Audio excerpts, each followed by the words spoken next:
Returning to Downing Street after meeting the Queen at Buckingham Palace, the British Prime Minister, Theresa May. She's been granted formal permission from the Queen to be allowed to form a government. No single party has won enough seats to rule on its own. It's called a hung parliament. But her Conservative Party still has the most seats, and the first go at forming a government with the help of a small Northern Irish party. I will now form a government that can provide certainty and lead Britain forward at this critical time for our country. It is clear that only the Conservative and Unionist Party has the legitimacy and ability to provide that certainty by commanding a majority in the House of Commons. After a night of dreadful results, Theresa May looked visibly shaken, clinging on to her campaign promise to produce a strong and stable leadership.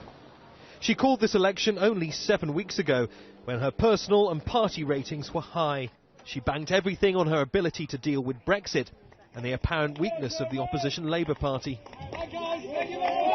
It couldn't have been more different for Labour, led by Jeremy Corbyn, arriving here at party headquarters. He's confounded the polls and outperformed all expectations, connecting well with younger voters and attracting large public crowds. We are ready to serve this country. That is what we fought the election for, and this is the programme we put forward in our election. This was meant to have been a day of jubilant celebrating for the Conservatives after what was meant to have been a stunning victory for Theresa May. But her gamble has spectacularly backfired, throwing her party and the country into disarray.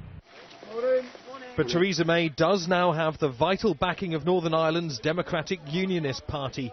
She struck a coalition deal with the party to remain in power after extensive late-night talks.